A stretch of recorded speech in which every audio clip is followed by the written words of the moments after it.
Let's expand. So to expand the following problem, we first need to break it down from its exponent. So to break down that exponent of to the power of 2 or squared, this is how the equation would look. All right.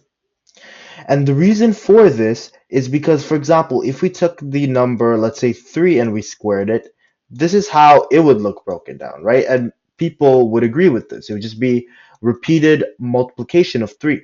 So in the same way, this a minus b, treat it as if it was a 3, right? It's a singular number. It represents a singular entity, right?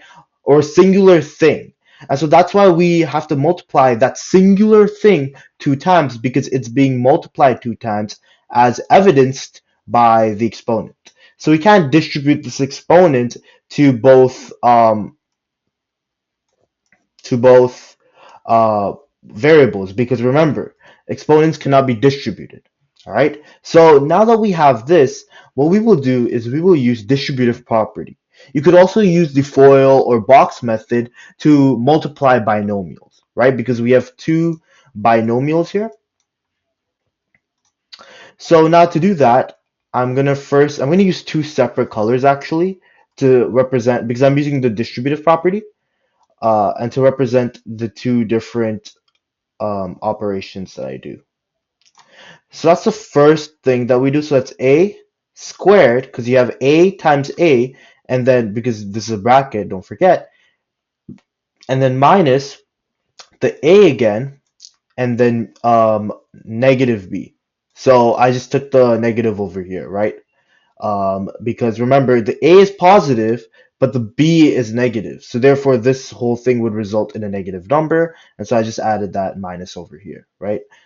Just for convention's sakes. Now let's use another color for the next set of a distribution, which would happen with the negative b. So we're going to do it with the a and the other negative b. So the negative a and negative b would become negative b times a, or in other words, that would just become negative a and b. And the reason why we switch these letters is because by convention in mathematics, you go by the most alphabetically recent, or the most alphabetically like higher up in the alphabet, you'd put it as the first variable, and then the next one after that. Since A is higher in the alphabet than B, we would put the A first. And it doesn't matter which direction we put these in, because when you multiply, order doesn't matter. That's only in division where order matters. So, anyways, here we have our term, which we just changed. And the reason why we changed that is because now we see these two are actually like terms. And by extension, these two are like items, because all we did was we just switched over the variables over here, right? But these two are the same, right? So what I'm gonna say is I'm just gonna say equals negative AB there. More mathematic. And then the negative b times negative b would equal into a positive, because the two negatives cancel out, and it's repeated multiplication of 2, so that would be b squared. So here is what we're left with. We're left with, I'm going to write this in black. So therefore, our answer should be the a squared coming from the green, and then the minus ab, this one from the green, and then another minus ab, this one from the blue, and then plus b squared from the blue. And therefore, our answer would just be a squared minus 2ab plus b squared. Now, the reason for that is, if you look at this operation here, which is negative ab minus ab, what this is really trying to say is that there's a 1 here and there's a 1 here, right? It's just gone, it's imaginary.